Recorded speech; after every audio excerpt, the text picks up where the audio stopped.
One of Tulalip tribe's respected leaders, named Chukupkid and Shanamkin, later known as Charles Jules, was the grandson of Snohomish's Habulb chief, Sahamkin. Born in 1846, Jules was orphaned as a young boy with the loss of both parents, his father of the Skykomish tribe and his mother of the Snohomish. His uncle, Sub-Chief Niskus, also of Snohomish, was a signatory to the 1855 Point Elliott Treaty signed in Mukilteo, Washington. In 1926, Charles Jules provided a witness statement affirming that as a young boy, he watched the historic signing of the Point Elliott Treaty. This treaty ultimately established Tulalip as one of the Pacific Northwest's Indian reservations. As treaties were defining tribal land boundaries, religious missionaries were dispatched by churches and governments in North America to Christianize and educate indigenous people. Indians were often baptized and renamed by missionaries, as was the case for Shanamkin.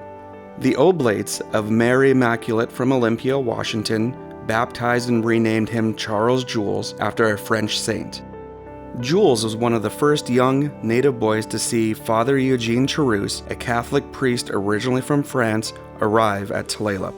Father Charus had been sent to the Tulalip Reservation in 1857 and is granted permission by the tribe to work, teach, and live among them. Charus took the orphan boy under his wing, providing a home for Jules for several years.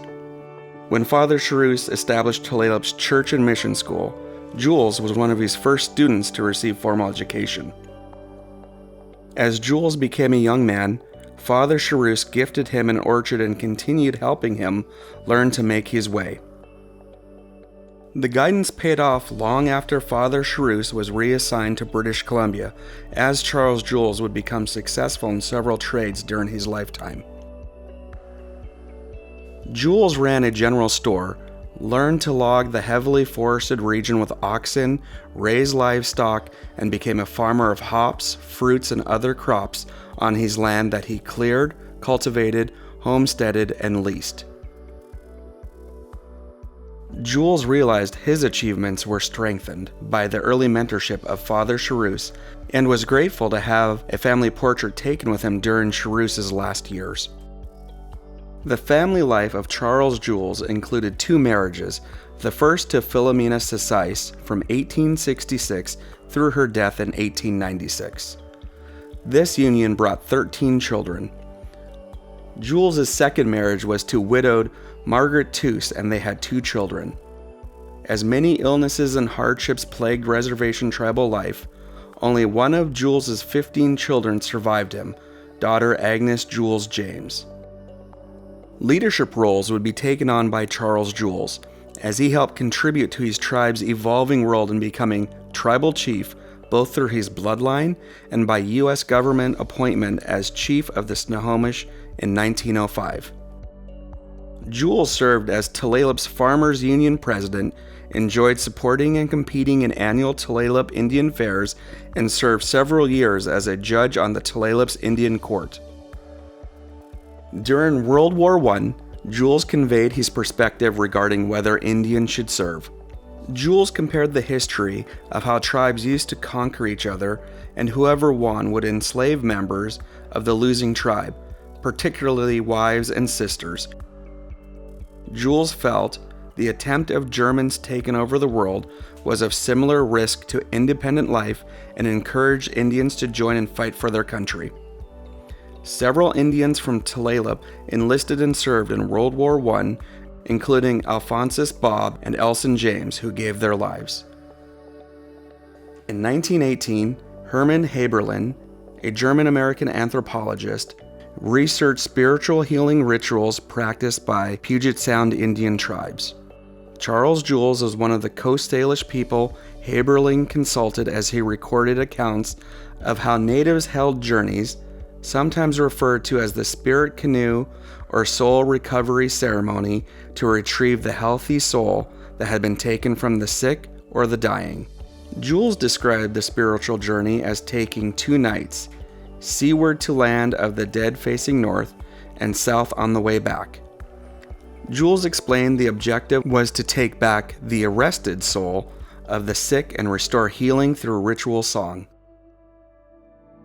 As with many indigenous people, tuberculosis would claim the life of Charles Jules on September 2nd, 1935, when he passed and was buried at Mission Beach, having lived his entire life in Tulalip. A highly respected speaker, leader, and tribal member, Jules was known to bring perspective, humor, and guidance to his family, friends, and community. In 1992, Tulalip tribal elder Katie Berkeley describes her childhood memories and admiration of Charles Jules. I was always interested in the older people that came to visit my mother and father, and there were a lot of them. To me, they take like Charles Jules. I remember I told him my Indian name, and I was so proud to tell him that my name was Adidulitsa. And he was just with a very soft voice. He says, "Oh, how nice that you have an Indian name," and he would talk to me real kindly, and I just thought he was the neatest person. Mm-hmm. And Charles Jules was one of the first students of Father Charus, him and Charlie Hilaire. And when I seen them as a young girl, they were well dressed, they could speak good English, and of course they talked their language too. One thing I noticed about our older people, they could express themselves better in their own language than they could in English, but with these people that were under Father Charus, they learned how to be business people. They learned, to me, they were courteous and they were well dressed. Charles Jules's pride and heritage would carry on through his daughter Agnes James's lifetime in passing down native language, teachings, and skills through her children and grandchildren. Agnes's granddaughter, the late Stephanie Charlie Blackford, remembered learning how to weave cedar from her grandmother, who became well known for making cedar dolls, famously displayed at the Smithsonian Institution and Burke Museum. She taught me how to start making dolls, I believe, when I was about 6, when I first learned how to make dolls. And, but before I ever learned how to make dolls, she made me a doll, and it was a toy for Christmas, because all the other children got toys from the store, and got dolls.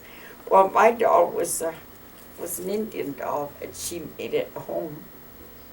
It wasn't as prized to me, but now I know what a priceless gift it was, But she also told me that, I was going to learn how to make them.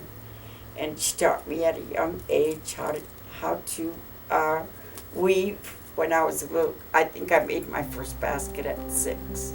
When the Tulalip tribes created a cultural resources department in the 1990s, Stephanie heard grandmother Agnes's voice in her head telling her, "Get in there and teach people how to make baskets before it gets forgotten." Stephanie listened to that voice and began teaching new weavers how to make mats, baskets, hats, and dolls, sharing her grandmother's stories as she taught her students. In 2020, tragedy struck the family when a grandson, descending from Charles Jules, lost his life in service to Tulalip.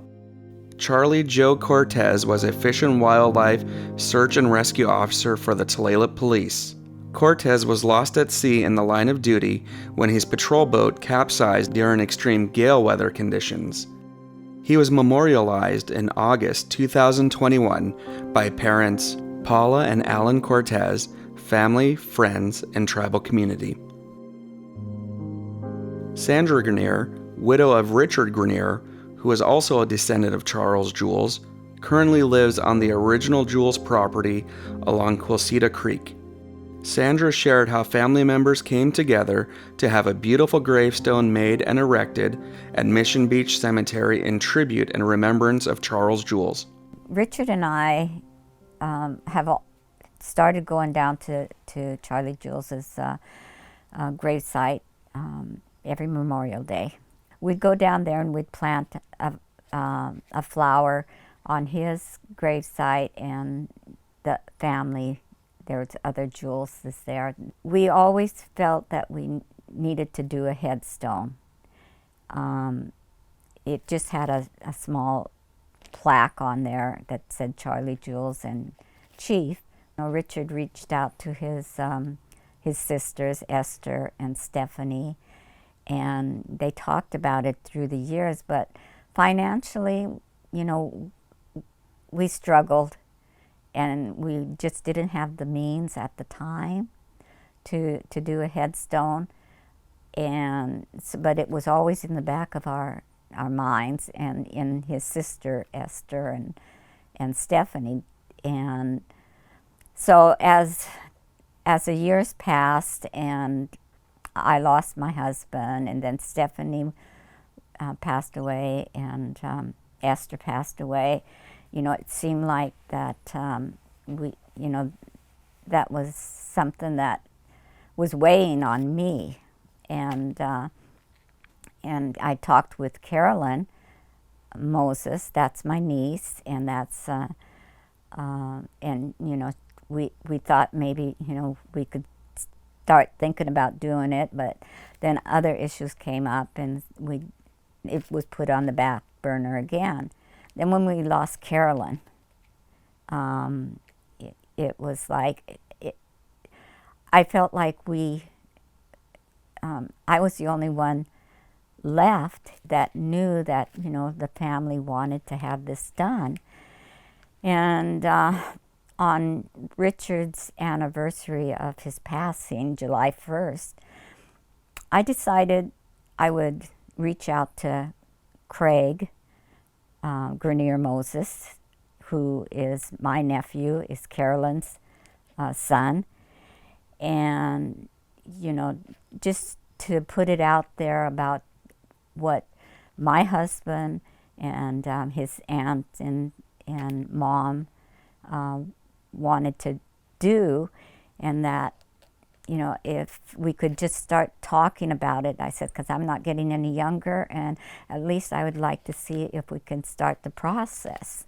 He wrote back. He told me, he said, Auntie, I've been thinking about it for 3 years, and he says, I just really think we need to do this. And so that's how the ball started going. In July of 2022, with the monument finalized, family and friends gathered for the dedication. For his childhood perseverance, hard work, ancestral values carried forward by his family, and his achievements demonstrating business success for Tulalip's future leaders, the Tulalip History Project proudly remembers Charles Jules.